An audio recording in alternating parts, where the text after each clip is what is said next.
Should take pictures. What's up, everybody? I'm Bobby. This is Fight Junkeez. Beautiful Monday morning in Las Vegas, Nevada. What's up? Today is a great day. We had an awesome weekend at the UFC Apex for Fight Night. And there were some huge fights going on in Colorado with the Bare Knuckle crew. I have my co-host, in quotes. He's going back to Canada tomorrow, so I wanted to have him in for another day. The other Babs. Can you explain that one more time? But good morning, man. What's up? Yeah, obviously I'm not Ode. You know, that's a hard one to mistake. But the other Babs, Mike Babcock, was a really cool professional hockey coach for a while, really famous. Everyone knew who he was, and they called him Babs. And then people started calling me that because of my last name. And I'm like, well, I can't, I can't just be Babs because that'll get confusing. And also, I'm kind of ripping off his thing. He's earned that. So I just went, I'll just be the other Babs. And it kind of plays off because, he coached in the NHL. I coached in the minors. It's just a I like fun it. little thing. I like it a lot. So we were together at the UFC Apex this weekend. Great lineup. You know what? I got to say, the casual fans probably won't know a lot of the fighters that were on the card. But if you're an actual fan or somebody in the industry like ourselves who, have a show or are really in depth, you know that it was a stacked card from top to bottom. And I have to start with the main event because it was literally the caliber of a championship fight. I have not seen in person a fight like that in a very long time. I don't know how you felt about it, but I was sitting next to you, and I think the whole room was losing it. It was just a banger. These dudes beat the crap out of each other for about 25 minutes almost. Yeah, almost 25 minutes. I was just disappointed that guy in the crowd wasn't in Ricky's corner. He was giving such great advice the whole fight. It was just, if Dana needed him. If Dana was there, that would have got nipped in the butt. Dude, there was a guy in the stands, for anyone that doesn't realize the joke I'm making. I'm giving Ricky a lot of corner advice from the stands, some of which obviously did not make any sense. And I'm not a coach, but I am going to ask a coach who's going to be in here later today if they ever go shut the fuck up, please. I know it's someone related to the guy or something like that, but the Apex is quiet, right? Yeah, if you've never been to the Apex, it's a small group, usually Dana's crew and some VIP tickets that I think you could buy. I don't even know how that works. $2,000. It's $2,000 per seat. It's dope though. I got to sit next to Kevin Holland when I went. Oh, there. you did? Yeah. Shout out to Austin. Good morning, Austin. Good morning. I was just gonna make a note that Babs and the guy next to him both were calling corner advice from the stands. Never. No. To your other side. Who's sitting next to you? Oh, Conor McGregor. Yeah, we're gonna get into that. Yeah. Holy shit. But it's more of a private setting. Yep. And you could hear everything. That's what you can literally hear. And it's marvelous. When you have somebody in the crowd who looks like he's never seen a gym in his entire life, it's very unprofessional to be screaming at a pro fighter who's in a crazy main event fight live on ESPN Plus for the world to see. I mean, that's like, you can't hear your corner. Let me go on a rant real quick because this pisses me off. All right, I throw my hair back. First of all, shut the fuck up. Okay, all right. I have no idea what it's like to be in the octagon, but I've definitely trained in many different areas at a high level, and I need to be able to hear my leadership. I need to. If they're telling me certain things that need to happen at a split second, or I could possibly die, I need to be able to hear them, especially, in close quarter combat, different things. When you go loud and you go white light, now we're not trying to hide from the enemy. We're going to be yelling, but I need to be able to hear, my team leader. I can't imagine what it's like when you have another professional fighter that is the same size as you, who wants the same goal and the same gold belt, and you got some asshole 20 feet maybe? Oh, man. Yeah, maybe at the most, it's 50 feet away from the guy. Yeah. But the difference is, it's a voice this guy probably recognizes because he has to be related to the dude with the amount of call-outs he was given. He has to be a No, he friend yelled at everybody. or I something. don't You think it was the same guy? No. It was the same guy yelling at everybody. Everybody? Yeah, Really? there was I didn't notice was the that. big dude on the I top- thought in the that was top. just for Ricky. Oh, Babs, I thought it was you. I thought the whole joke was that you were the one yelling call outs. I didn't. I it was- apologize. It was for John. It was Orlando. I didn't actually yell that much when Julian went out. I was like, yeah, let's go Julian and stuff. And then when Yeah, when they come out, let's be excited. Hey, But But Yo. the corner advice, he was like saying stuff like, you got to feint, you got to feint. I'm like, they fucking know that, dude. It's the UFC. They know they have to feint. You gotta punch. Shut the fuck up. There's no sound in the Apex. Like, there's none. It's silent. And the people that pay $2,000, they're not fucking cheering, dude. Who are those people? They're people with too much money is what it is. Family. Yeah. No, I Family? don't. There's no way family pays $2,000 for that. No, they're getting. Yes, they do. No. Here's the thing. So I was a There's musician no way growing a up. fighter's wife is paying $2,000 to come sit in there. I think. But his parents, yes, 100%. And I'll give you an example because when I would perform music, I would play festivals that was like $50, and my parents would pay that like no problem just to come watch me and then leave. And I was like, dude, don't pay that. Don't. Yeah, but parents, you're talking $50.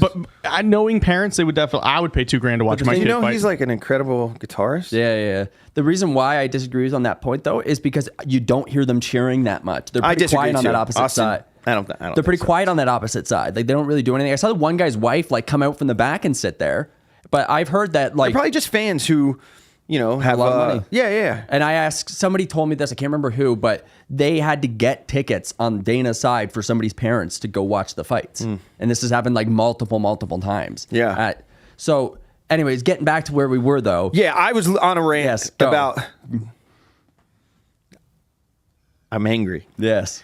because these guys put a lot of work into it, and you could literally cost them the fight if they can't hear their corner, and their corner saying "step your left leg over" or given some type of coaching ability for them to get the upper hand or pass movements or get a better strike. For instance, Conor McGregor. We'll get into that. He yelled uppercut to Eddie Alvarez while he was fighting Chad Mendes in bare knuckle. Eddie heard him. I know. It could have been the other way around, but Eddie heard him say uppercut. He threw an uppercut. It connected, and then he pointed at Conor, which was dope. It was fire. Yeah, that's different. Yeah, I was gonna say if Connor's, I would pay $2,000 to have Connor yell from the stands. Yeah, much different. If you're an asshole and you get to go to a private event to watch fighters, be respectful. This is a martial art. They put a lot of work, a lot of blood, sweat, and tears, a lot of training, a lot of behind the scenes that people don't see. You get to literally shove your face, drink Happy Dads, eat steak and chicken, and walk your fat ass to the little chair and then have a blast. And these are people who their life is literally on the line. So shut up, be respectful, and that's it. I'm done with that, Rand. I like to joke around and stuff like that. Have fun. At one point, I really wanted to yell, "If you ain't first, you last, Ricky." Because like they're just like the guy's not giving good call outs. One of our other buddies was there. He was like kind of making a few, but like I didn't want to be loud. Michael Chiesa was giving some stuff. He was like saying some stuff because he was in between because he does the post fight show. Yep. He was saying some stuff and I go like acceptable. Also, it's a voice he'll recognize, and what Chiesa was saying like made sense and stuff, and he's allowed to do that. But if you're just a fan, parent, whatever, don't say anything. Especially if you're not parent. a coach. If the kid's in the cage is going to recognize your voice, shut the fuck up. Even if it's your wife, anything. Don't talk. Let the corner do their thing. Anywhere else, though, I mean, you can sometimes not even hear your corner. Well, in that event, inside the Apex, Dana had some personal things going on that I found out later. Yeah. Nothing bad, just good, positive family stuff. So he wasn't there, but I've been in there where, like, you'll get kicked out if you're yelling. Like, don't. Oh, man. The hit will turn around and just point, and they'll come get you. Like, shut the fuck up. The Contender Series, right before Rosas had his debut on Contender, there was some guy straight up cornering. Like, I guess he probably wasn't able to get his license, but he was cornering from up top, and no one said anything. They're like looking around, looking at him. Everyone like kind of looked at each other. Someone's manager was there, and the guy just went like shrugged his shoulders, and I'm like, oh, I see what's going on here. But it was straight up. He was straight up just cornering though, because he wasn't allowed to be licensed. That was fucking kind of funny. But then there was another guy who almost got kicked out because he was drunk, just like talking shit, like go. And I'm like, that guy almost got ganked. My buddy from the UK that I was with, Matt. Shout out to Matt Bailey. What's up, bro? It's good to see you. He's not a Scouser and he's not from like London. He's like kind of from the middle, and he's got a strong accent. And this guy was smashing Happy Dad. Shout out Happy Dad. I love the watermelon. It was really good. The cherry's good too. But yeah, just smashing Happy Dads right by the cage was pretty dope. His accent going along with like, oh, fuck, mate. Like every time someone got kicked or punched in the face, it was killing me all night. Yeah. Especially the 185ers who went. There was a low blow. Yeah. And then right after the low blow, I guess it pissed him off because he came with that haymaker overhand right Yep. and knocked this dude like Francis Ngannou about 7 feet. That was the hardest hit, I think, of the whole night. But there was a couple leg kicks where I went like, "Oh shit!" But even then, I'm trying to keep my voice down. Like I'm not that trying big to guy, make it about remember? me. I asked you, I was like, how old do you think he is? Yeah. He looked like he was my age, like Yeah. late 30s, 40s. He looked like The guy with the maybe dreads? from the island. No, like maybe Samoan or like Polynesian. Yeah, I wish I had the card. He was in front leg of me. kicking. They were heavyweights. Yeah, the heavyweights guys. What was his fucking name though? I forget. I'd never seen him before, but he Yeah. was a stud. So did you guys ever get the Orlando talk before going into the? Because I got the Orlando talk before going into the Apex. John knows. No, well, he because like I went, which I think I don't know if I don't know if it was this weekend or last weekend, but one of the heavyweights, Waldo, was his name? He's anyways. I went to his contender series, and John looks at my dad because he took my dad and I, and he's Oh, all you like, went to the contender series. yeah. And my dad's like, or John's like, hey. So be careful what you say because you don't know who the fuck is sitting next to you. Could be their family. It Yeah. could be. And so I was like, all right, that's no problem. But yeah, I don't know if he gave you guys because I've never Yeah, been to Twitter turns into real life real quick Yeah. when you're watching a fight and think- everybody can hear you say some dumb shit. John knows me so well that he knows he doesn't even have to say. Well, you're Canadian. You don't have Yeah. a bad blood in your body. Oh, dude. And I'm No. also When the an switch adult. Like I know When my switch not to act flips- like an asshole. When the switch flips, like you guys know, when my switch flips, it's like that's it. Now I've been at Yankee games right by first base, I know where you're going. going nuts on the pitcher. Yeah. See- So where they looked at me, like the pitcher Yeah. hears me.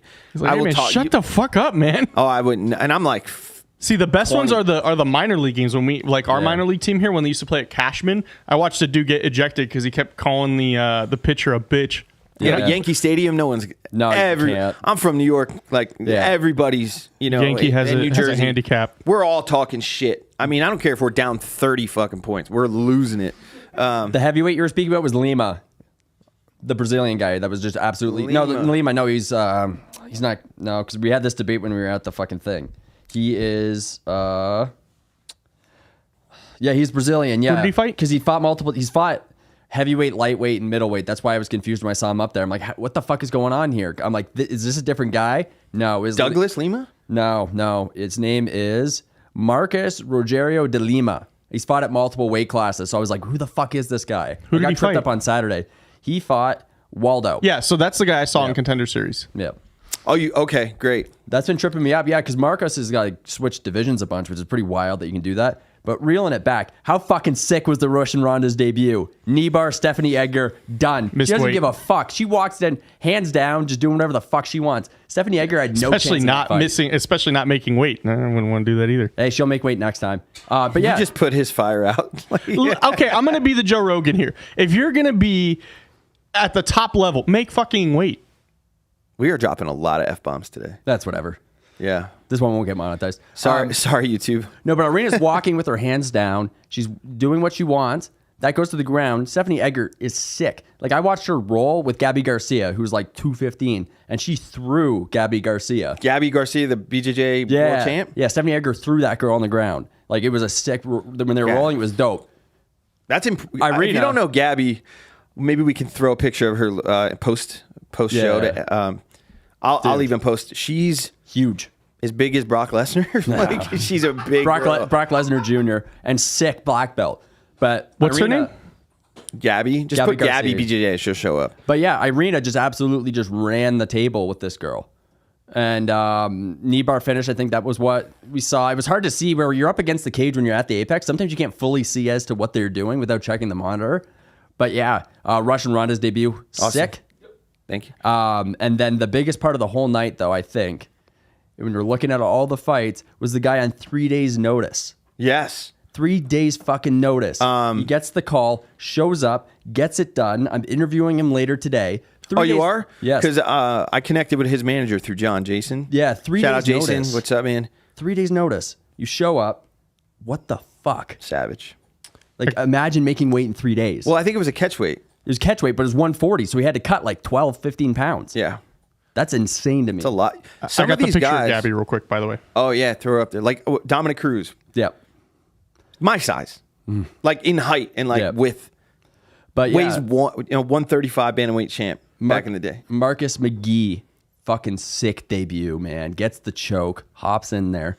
He basically got a call and went, oh, okay. Had to get on a flight, showed up, did media day.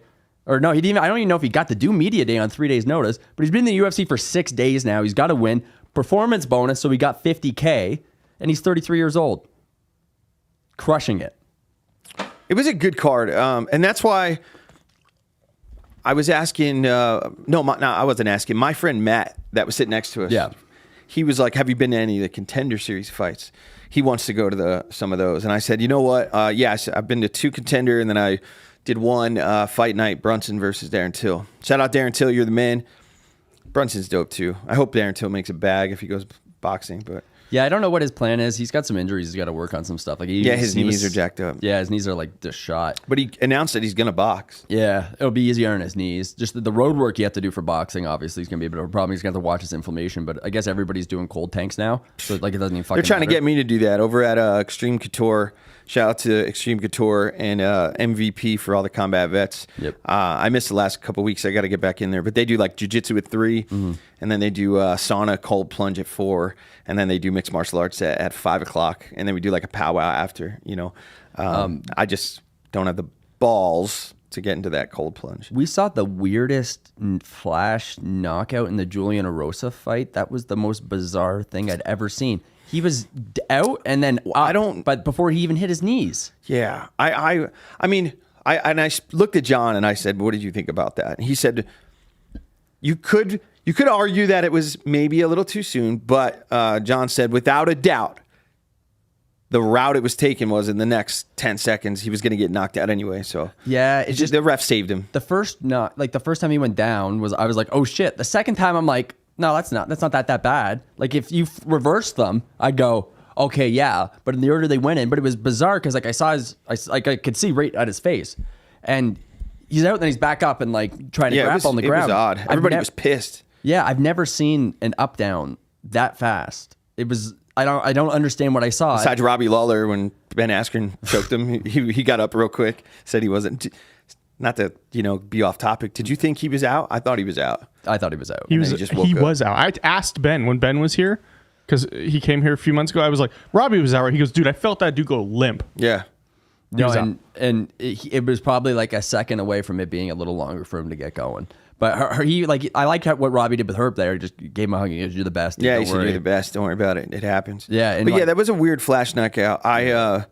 I think it's early, in my opinion. I would have given it like at least like 2 to 3, 4, 5. Well, I think that's why that was the first time in the whole night that everyone in the entire Apex was like, "What?" Started actually, aggressively yelling, pissed off. Other than that, it was pretty quiet. Yeah, I don't think you like. Unless the Contender Series, the Contender Series gets pretty dope. So I was going to get into that. Yeah. The Contender Series, and that's why Matt wants to go. Mm-hmm. I mean, the first day there, who was there? It was Patty's debut. No. Patty fought on the Darren Till card. But I remember we were there for Patty's debut. Mm-hmm. The heavyweight who just tore his knee fighting Curtis Blades. Aspinall. Yeah, Tom Aspinall. He was there. But the first Contender Series we saw when Dana invited us, when I held the sign up, we were like literally right next to the cage with Dana, and somebody got kneed in the face, and it was like, bam! And I was like, holy shit, this is way different than being at like a big arena. The Contender Series is so personal. Mm-hmm. Literally, it's as quiet as this room. Yep. No, and it's dope because like the fighters can actually go to that one and get tickets for it. So like you're just surrounded by people. Like all Joe's in front of you. Mike Jackson was sitting there. That's how I met O'Day. The first time I met O'Day. Kevin Holland bumps into your dad and apologizes to him. And I told my dad, "Hey man, you better be careful. He'll fuck you up." Yeah, all the fighters go. I was sitting next to Calvin Gastelum. Shout out Calvin. What's up, brother? Got to get you on Fight Junkeez. I'm gonna send this clip to you later because you got to come on the show. That's how I met Ryder Newman, who I'm shocked isn't signed by the UFC yet. That guy's on a tear right now. He was on Tough. Okay. Which was just announced. Yeah, so we're gonna have an episode soon, eh? Oof. May 30th. Yeah. Yeah. So the Ultimate Fighter. What a good promo that they did for this Ultimate Fighter. Granted, it's Conor McGregor and Michael Chandler, who are just made for that shit. I mean, that they. And I like that it's authentic. They're both just who they are. There's some people that come out in the suits and they get all the crazy tattoos and they do it to be flashy and they're extra to get, it's a little cringe. Both of them are just who they are, and it's obviously worked for them. Yep. I'm excited to watch The Ultimate Fighter for the first. I've watched every one of them, but I've kind of done it out of habit. I'm very excited for this one. Yeah, I'm sure it's going to be interesting and stuff. And then like Conor was pretty in the news. He's been like around dive into doing it, bro. stuff. I like that he went to the fight, but like him holding the belt, Conor McGregor will never fight in bare knuckle. Yeah, lay the land down for everybody. Conor's never going to be allowed to be let out of his UFC contract to go to bare knuckle. Bare knuckle might be able to pay him. I don't know where they get their money from. I don't know anybody that actually watches every single one of those events. But I do. Okay, well, Bobby, I know one guy now. I know somebody too. I know one guy, but Conor will never be let out of his UFC contract, and I believe he has several fights on it. They will never let him out to do BKFC. I don't know how much they paid him to show up to the event. I don't know how much they paid him to get in the ring and do everything that he did. It was the best thing that's happened to BKFC. You will never see Conor McGregor fight there ever at all. Period. I'm going to clip that, and then that's a great clip. I'm going to do the Curb Your Enthusiasm music in about 6 months. No, there's no way. Dana won't let him out. No. Like straight up. Why would they? That's their cash cow. Yep. And to be honest, Conor probably got a good amount of money to show up. Yep. I don't think Conor would leave the UFC. I mean, he's a loyal guy. He still, has the same coaches. He's, had his girlfriend who's his wife or soon-to-be wife. He's a very value. He's kind of Jekyll and Hyde. It depends. Like he'll punch an old man in the face, but he'll also be with his wife for 17 years and keep his coaches. So, but I just don't see him ever leaving the UFC. I think he has a great relationship, and he owes everything to the UFC. Yeah. So. But yeah, if you didn't know, Bare Knuckle was this weekend in Colorado. Huge card for Bare Knuckle. You know what I was thinking? I don't know where they go from here. They had 3 champions fighting. One that, in Chad Mendes, who fought Conor McGregor for a featherweight title. Yeah. And Aldo. I mean, Bare Knuckle, I have to ask you this. You've had a great card this weekend. Luke Rockhold versus Mike Perry, Chad Mendes, Eddie Alvarez. Where are you going to go from here? Unless you sign Francis Ngannou, who we just found out is not going to go to one championship as early as like 2 hours ago. Yep. I'm kind of worried about Bare Knuckle now because everybody likes to peak and get that ultimate payday and have all the limelights. But where do you go from there?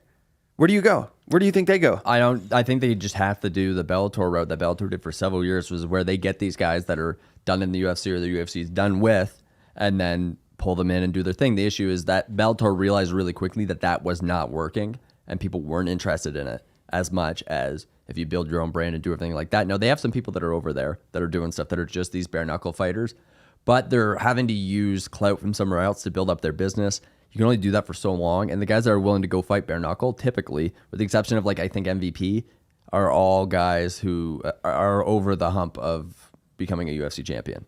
Now with Luke Rockhold there, I didn't want to see him fight, period, because I think his last fight in the UFC was one of the best fights in UFC history. I think he had a good note, and he could have just left it as is. He was a champ everywhere he needed to be. It was unfortunate that he shattered his teeth. I think ego is why he stepped in there.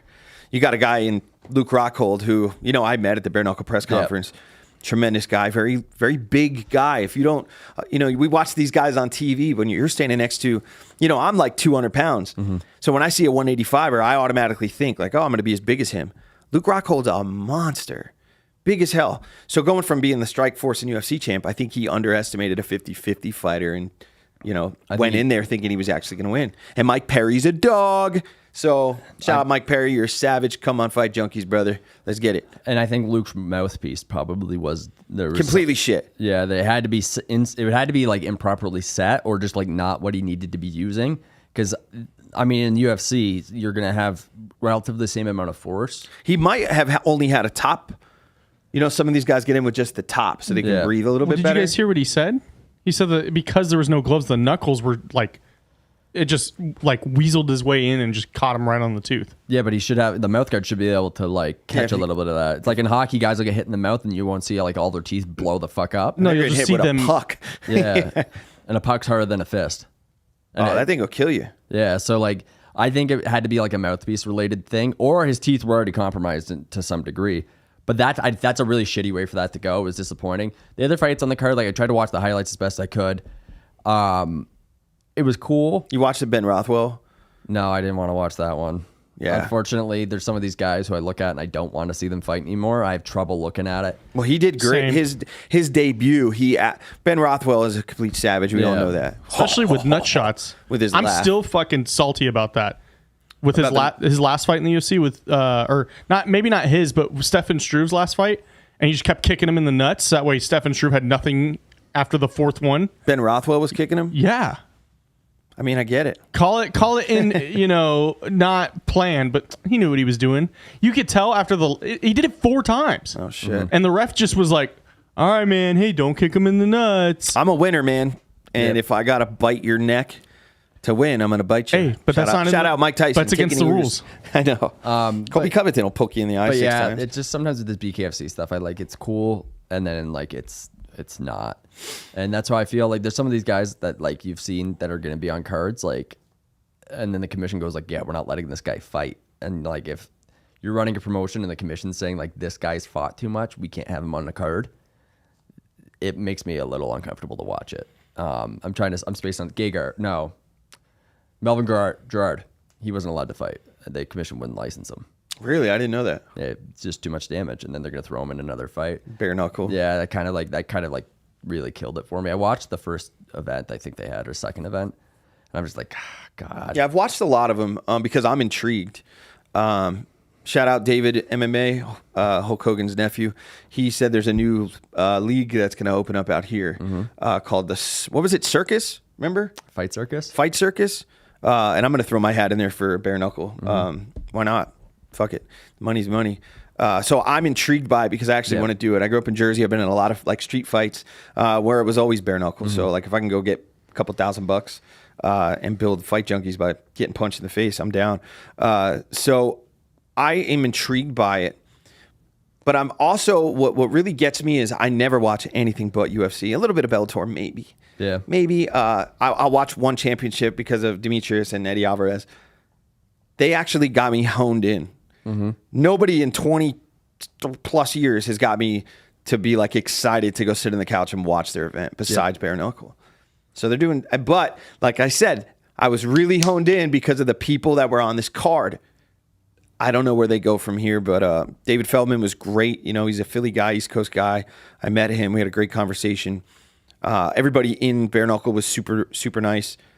I don't know. I'm a little worried. It's like me. I got the hottest girl. I married her. There's nowhere else to go now. So they got all the hot chicks, and now they're gone. And now where do you go? Yeah, and there's a lot of rumblings going on with like apparently the PFL might be buying Bellator and stuff like that. I haven't seen like one of the big organizations really report on it too much. Yeah. But if that happens, I don't think it's the right time. Like I think Bellator is a real strong 1B right now. I think that Patchy Mix would be the bantamweight champion in the UFC. You do? Yeah. Oh, yeah, you're real high up. Who else said that? David. David said that. Yeah, David said that. You think he beats Aljo? Yeah, but I think Aljo beats Henry. So Hudo this weekend, and the line is now Talk moving. that shit. Let's get into that. May 6th, next week.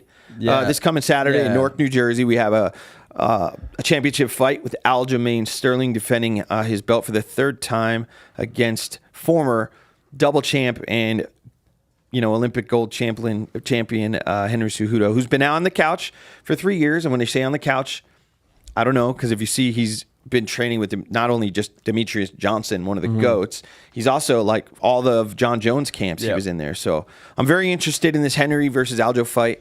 But I don't know. I just saw them next to each other. Aljo is like a 145er. Yeah, he's big. He's a big boy. And I looked at the betting line because I've been checking the screen because I work with OddsJam, another site now. And I'm just trying to see where the lines are going. Where they at? It's 10. So as of when I looked a little earlier, we might see some fluctuation on certain books, just depending on how much money goes on one guy. So Hudo has now moved to actually be an underdog. It was like it was even money for a little bit there, but now Cejudo's line is minus moving. 110 or something. Yeah, it's like minus 110, minus 115, and you're going to see that climb. I think you're going to see a lot of the money end up on Aljo. I got Aljamain Sterling at minus 105, and I'm happy with that number. I think that if Aljo gets Henry's back, which is tough, I think it's going to be a bit of a problem. Well, it's over. Same as Corey Sandhagen, who's a savage. Once Aljo gets that backpack. That being said, it's still a close fight. I just tried to get good money on it. There isn't a ton to say in this fight because both of them are so decorated and stuff. It's just like, let's see what happens. But I think it's like a 5-round fight. I think it goes deep. I wouldn't be surprised if you just see a lot of like rotations and positions and stuff, and one guy doing the exact same thing to the other, so on and so forth. I think it's going to be very much like a straight ahead, even fight. But Aljo, I think, has a slight edge with age, experience, time in the cage, and everything like that. I think Aljo's in his perfectly primed up spot. This is the best time for him to take this specific fight. But Cejudo, again, he's the most decorated combat athlete in the whole world. Yeah. It's a tough call, but... So you're going with Aljo? I'm going to go with Aljo. I'm actually going to go with Henry Cejudo. And I say this because of his wrestling.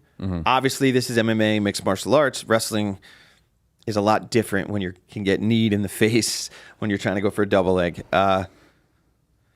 His stand-up is a lot more dangerous, I believe, than Aljo's. We've seen in the past, Aljo's more of a Nate Diaz. He's going to tap you up a whole bunch of times, but it's not going to be that knockout. He's looking for the transition from the striking to, closing into the clinch to the takedown to get your back. I think he's going to underestimate Henry, and he's going to get caught. Yeah, I mean, we'll see. We'll see. It's going to be a good card. We're going to there's some cards coming up in the summer, especially when International Fight Week comes around. We're going to have some big fights, like Brandon Moreno's getting back in there and stuff. There's a lot of stuff to shake down, especially what happens. His fight just got didn't his opponent get hurt? Moreno? I don't think so. I'm not sure. But where I was going was, if Volk beats Yair, I would be interested in seeing if Aljo moves up and fights at 145. Well, he just said it. He said, my goal is to beat Henry, go up to 145, win the belt, and then defend it once. So maybe like two more fights at bantamweight, and then he goes up. Because, with Merab, Merab is a savage who should be fighting for the belt right now. But he won't fight his buddy, so he's going to go up to 145, which I'd like to see. I mean, if you look at the conditioning of Aljo, he's so shredded. Yep. He might. I can't even say that because he's got a chin and his cardio's sick. I think he's going to be better at 145. I'd take Volk every day on that one. Oh, him versus Volk. Well, yeah, I'm just talking about Aljo here. Yeah. Volk's the GOAT. Yeah, definitely. The Merab fight against Aljo. I don't. Merab and Volk is a whole different animal. Oh, yeah. Very close in styles. I think Volk just is a pure winner, and I like him. I like his style. His fights are exciting. I'd like to see him fight Islam again, but I would too. Merab's a real stand-up guy for not just throwing his friendship away and doing things the way he is. I don't think a lot of guys would play it that way. So shows what a good guy is. Yeah, I love all my friends, but I got a family and kids, so let's get that money. Any other breaking news? I know you're going back to Canada tomorrow. Yeah. Got a pile of interviews today, fly out, and then just a ton of editing, just getting everything pumped out there. But I'm back International Fight Week. There's a lot of stuff going on, UFCX, all the fights and stuff. There's going to be a fair amount of stuff to do then. Are you coming back here? Yeah, I'll be back here. So for we July. should get together and we talked to John Austin. UFC X, which I believe is a event, International Fight Week. Yeah, it's a big conference. You can there's all sorts of booths. You can meet fighters. You can do all sorts of stuff. Nick Merckx does a big event there for his video game stuff. It's a really fun time to do on sites talking to fans. Yeah, and it's stuff. Well, they have a used to see podcast it- studio there that you can set up. I'd like to set up a studio in the convention center. Sure. I used to have to watch it because when I worked at 2K, I was in the building right next to where they would have it. So I could look down from my office and see everybody having fun while I'm slaving away. But yeah, UFCX will definitely do some stuff when I'm down next time. Bro, tomorrow's my birthday, ladies and gentlemen. 25. Let's go, baby. 25. Damn, I wish. I'll be 37. I'm excited. I'm going to shout out to Dr. Leslie. She's going to babysit our beautiful little girl Thursday. This is the first time we'll be away from her in 4 months. Well, I've been obviously going to work. My wife's never been away from the baby, and unless I have her, which is... well needed. We need to go away. So we're super excited. But I'm gonna get back out on the strip. Thank you to everybody. This is we're 7 weeks in. Yeah. Yeah, we're cooking, man. So I had a blast, hanging out with you this week and just making some content, going to the fights, man. And John's good with you. I'm good with you. Reach out. You ever need anything? I'll be right there. And good luck on your interviews today. Appreciate it. And let's kill it. So, all right, Fight Junkeez. Follow us, like, share, subscribe. I appreciate everybody. Have a beautiful week. Go crush it. You cannot get out of a bad mindset by just thinking about being happy. You got to get off your ass and go make some shit happen. So, cheers to everybody. Austin, thank you.